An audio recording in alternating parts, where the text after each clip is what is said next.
Oi, tudo bem? Bom, hoje o assunto é sobre DIU. Você já ouviu falar sobre isso? O DIU ele é um dos métodos anticoncepcionais que se enquadra na classificação dos LARCs, que são aqueles métodos anticoncepcionais de longa duração e que são reversíveis. O dispositivo intrauterino ele pode ser classificado de duas formas. Tem os DIUs hormonais e os não hormonais. Vamos conversar um pouquinho sobre isso? O DIU não hormonal é o DIU de cobre, que ele provoca ali uma reação no interior da cavidade uterina, impedindo que a implantação aconteça. Na verdade, ele é um DIU medicado, que não contém hormônio sintético, e ele tem suas vantagens e desvantagens, assim como qualquer outro método. Já o DIU hormonal é um DIU medicado que contém levonorgestrel, que é um tipo de progesterona, que é um hormônio sintético e que vai liberando esse hormônio ao longo do tempo no interior do útero. Bom, assim como qualquer outro método contraceptivo, ele tem suas vantagens e desvantagens, ele tem suas indicações e contraindicações, Isso tudo vai depender da sua qualidade de vida, do seu histórico pessoal, familiar. Então, junto com o seu médico, vocês vão com certeza conseguir definir o que é melhor para você. Bom, comparativamente o uso do DIU com outros métodos anticoncepcionais, nós temos como vantagens. Ele por ser um método de longa duração, que pode aí variar de 5 até 10 anos, a paciente não precisa preocupar, por exemplo, de esquecer, de ficar tomando pílula todos os dias, ou não precisa ser submetida a tomar injeções mensalmente ou trimestralmente. Então, nesse sentido, ele é bem mais confortável. As desvantagens, talvez o valor e o custo também investido, Às vezes isso pode pesar um pouquinho mais. E além dos riscos inerentes a qualquer tipo de procedimento que seja feito, muito embora seja bastante seguro, e a gente vai falar sobre isso mais pra frente. Mas todas as pacientes vão poder utilizar? Existem as contraindicações absolutas, que são para aquelas pacientes que, por exemplo, têm presença de miomas volumosos, para aquelas pacientes que têm lesões uterinas importantes, para pacientes que têm doenças inflamatórias pélvicas agudas, processos infecciosos ativos. Então, tirando suas exceções, pode sim ser feito pela maioria das mulheres. Bom, uma vez que eu decidi, que eu optei pelo método e que eu estou apta a fazer, como é que eu vou escolher que tipo de DIU eu vou usar? Se é hormonal ou não hormonal?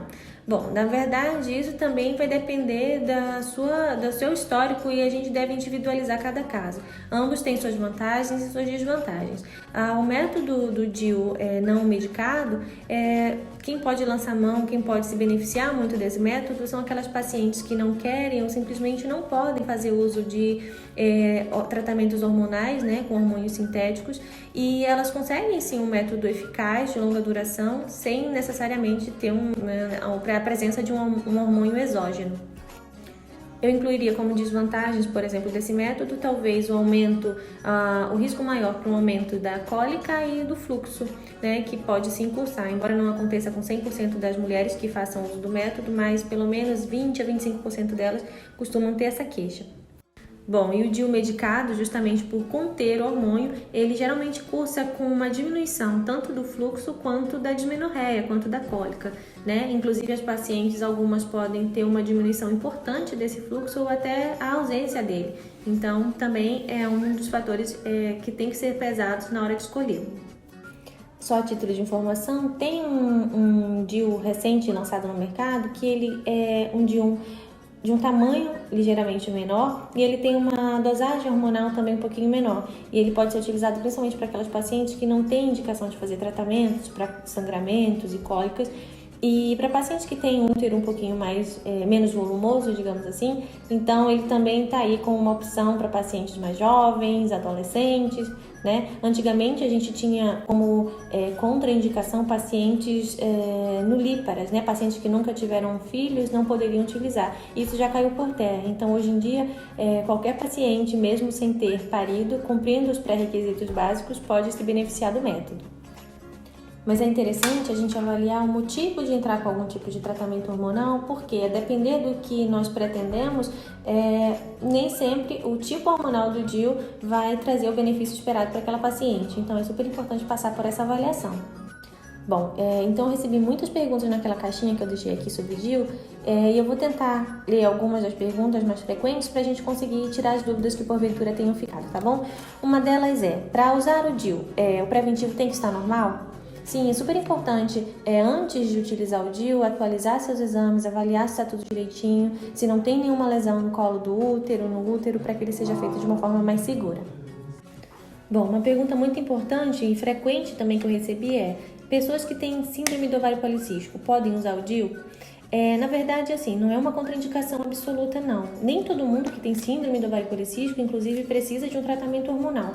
Mas naquelas pacientes que têm a SOP e que precisam de um tratamento hormonal, talvez o tipo do hormônio do DIU não traga os benefícios esperados para esse tipo de paciente. No caso de tentativa de melhorar a pele, acne, oleosidade, do cabelo, hirsutismo, talvez um hormônio antiandrogênico costume dar melhor resultado nesse sentido. Uso pílula e queria usar o DIU. Posso usar os dois métodos para não menstruar? Não, na verdade você não precisa de dois métodos hormonais para não menstruar. Se você quer manter na pílula, você pode usar uma pílula de uso contínuo e assim você consegue suspender a menstruação. Ou se você pretende trocar para o DIU, você pode trocar para o DIU e suspender a pílula. Não necessariamente precisa fazer os dois métodos. Gente, uma pergunta interessante também que eu achei é que às vezes muita gente não tem essa informação. DIU é uma cirurgia?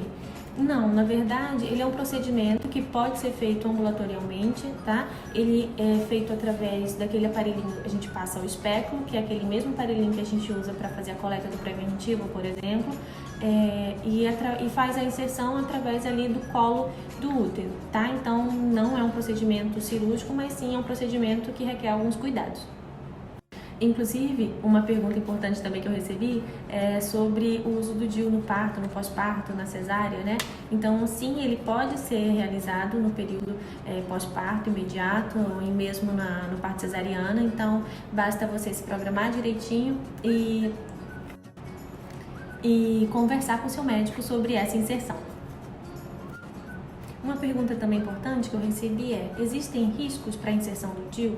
Na verdade, assim, nenhum método, nenhum procedimento é totalmente isento de qualquer tipo de risco, né? Muito embora hoje em dia seja feita de uma forma muito extremamente segura, né? Então, esses riscos são muito pequenos, digamos assim. Mas o risco seria na inserção do DIU, na hora de inserir o DIU, risco de perfuração no útero, né? E outro risco seria a mudança ali de lugar do DIU, né? O próprio corpo às vezes pode acabar identificando aquilo como alguma coisa que ele precisa expulsar e acaba que o DIU pode sair. Então, é super importante fazer esse controle, é super importante orientar essa paciente desses riscos, sim, porque são muito pequenos, mas existem, né? Se eu quiser engravidar, preciso remover o DIU? Sim, com certeza. Bom, gente, então é isso. Espero que tenha ajudado. Qualquer dúvida que tenha ficado, é só mandar mensagem, mandar direct, que aí eu tento responder, nem que seja através dos stories, tá bom? Fiquem com Deus. Tchau, tchau.